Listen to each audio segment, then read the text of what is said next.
Hey, what's up? I'm Tyler Wysong. If you've been working on your mixed voice, but you still feel like you might be pulling up or stuck in your chest voice, or maybe you even feel a press or a grip in your throat, and instinctively you just know something isn't quite right. If that's happening to you, then what I'm gonna show you in this video is gonna be a game changer for you. I'm gonna show you two amazing tricks that are gonna help loosen up the grip in your throat and get you singing in your true mixed voice. Let's go. Okay, so there's two areas that we need to check in with and really have a range of motion with. And they are in the torso or the abdomen and the larynx itself. So first of all, I want to talk about the torso. The first thing we have to understand with the torso, and I'm referring to abdominal wall and your chest wall, is that the abdominal wall, and I'm going to try to keep this brief. I'm not going to go into great detail on this. If you want a deep dive, you can always get this book. This is the book to get, in my opinion, on breathing. And what I'm sharing with you is from this book. So we have to understand that the abdominal wall and the chest wall are polar opposites.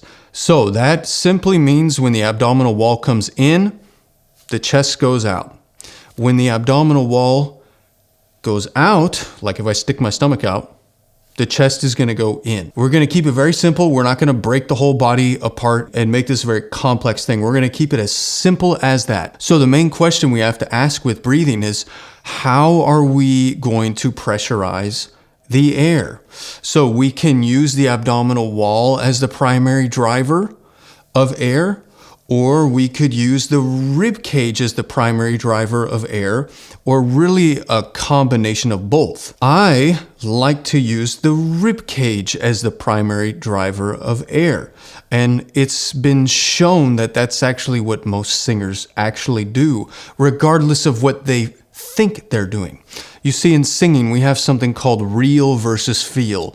And we have this in sports, golf in particular. If you're changing your swing and you feel absolutely ridiculous, but then you film yourself doing it and you realize, wow, I could have taken that actually much further. I felt like I was being ridiculous, but actually I wasn't. The reality was I could have gone further.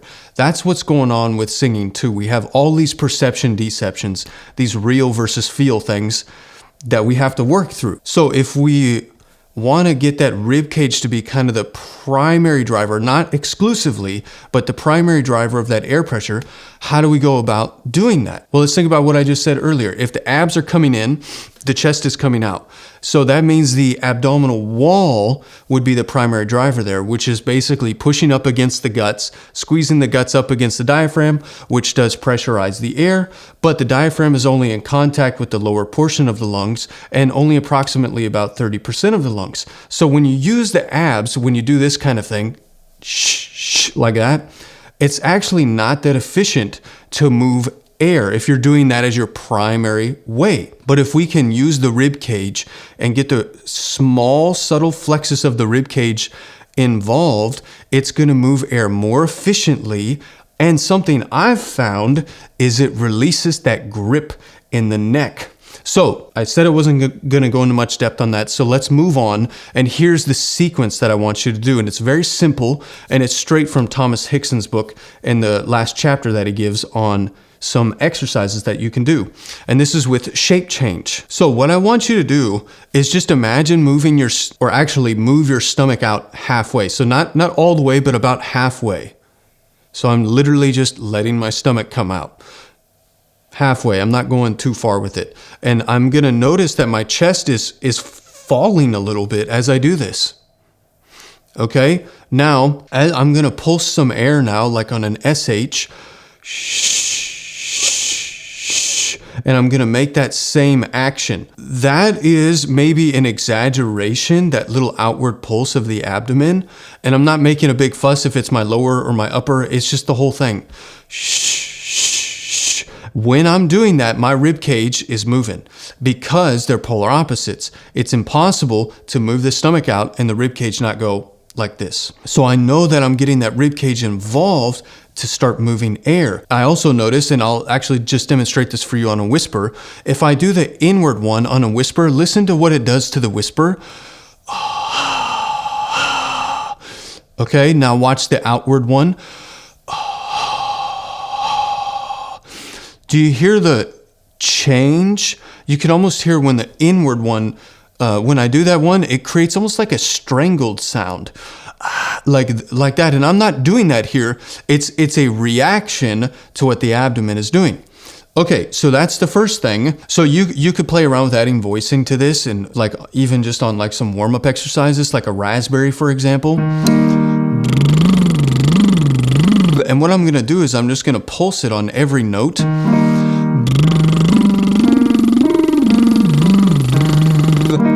And it feels amazing. I'm telling you, don't knock it until you try it. I know a lot of you are taught, hey, fill up your stomach like it's a balloon and then let that balloon come in.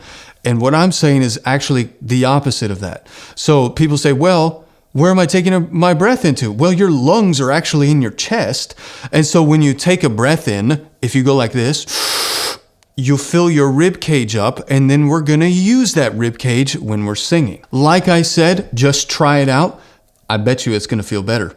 And that alone can immediately, and sometimes is the last and final thing to get rid of that press in your throat. But I don't want to just stop there. We're going to combine this with another exercise because sometimes it is something we're doing here in the larynx. So what we're going to do is we're going to move to a range of motion exercise, and we're going to get a high larynx and a low larynx. And this is called range of motion of timbre. So you're going to get this really bright sound, and then kind of a funny sound, and then a normal sound. And we're going to do this on an ooh. So if I whisper the adjustments, I'm going to go for a really high pitched ooh first. And if I put my hand here, I notice that it's high. And then if I go, then it dropped low. And you can also hear that the pitch changed too. Ooh. So you're gonna do these little inflections. You do the high-pitched one, then the low-pitched one, and then I'm gonna let it normalize and neutralize to an ah. Now, while you're doing this, I would encourage you to just check in with what your abdomen is doing. And I would also encourage you, every time we do these little inflections, to do a gentle outward pulse or move the stomach outward as a means to an end, even if it's a little bit exaggerated for the sake of learning this. Ooh, ah, and then that's just very, very easy.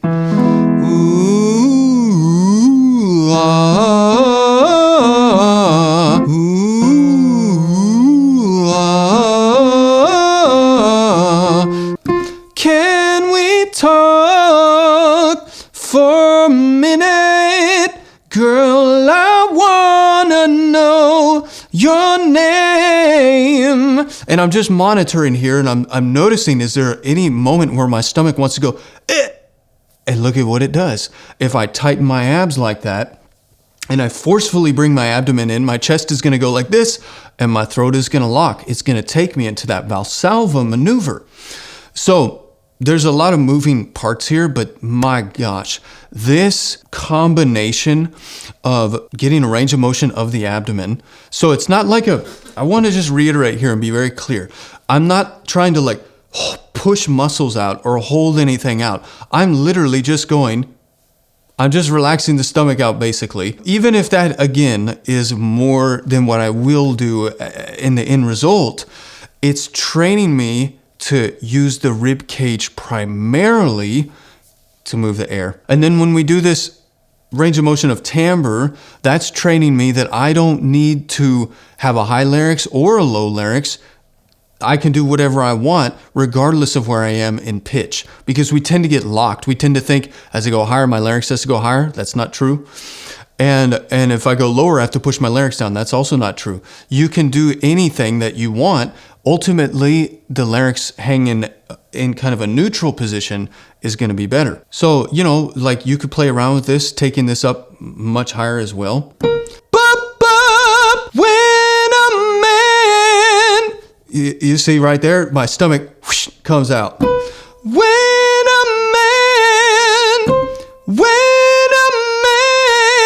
Now, I will say, as I'm continuing to go higher up there, the stomach, abdominal, I should say abdominal wall, it's not my stomach.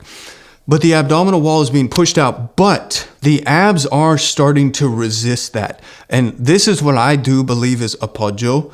I'm getting that ribs firing, which is going to push out the abdomen, but then the abdomen is going to release that. So we are getting this kind of like something's being pushed out and also trying to be pulled in at the same time. It's that appoggio. It's that thing that you can lean against.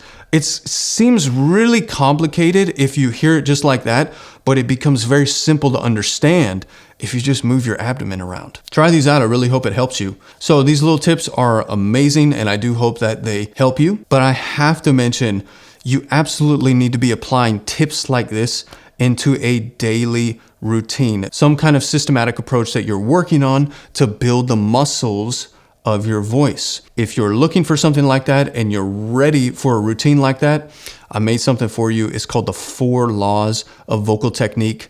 This course is incredible. It really is my life's work thus far on how to build and develop your entire voice, but really your mixed voice as well, and those higher notes, and get it freely without that grip in your neck. If that's something you're interested in, it's on sale right now, and I have a link for you with the coupon built in down below. Hey y'all, can I just encourage you for a second with a really quick word? I don't know who needs to hear this, but I think someone probably does. I would encourage you to act as if the thing you wanted to happen was an inevitability and was going to happen no matter what. What if your dream career of being an artist, a singer, or whatever it is you want to do, what if it wasn't an inevitability that it was going to happen? What if for the next month you acted as if that were the truth? I dare you to try that. Let's see what happens. I hope you liked this video. If you did, make sure you give me a like. And if you haven't yet, hit subscribe to my channel. Join the family so that way you'll be notified when I release more videos just like this. Until next time.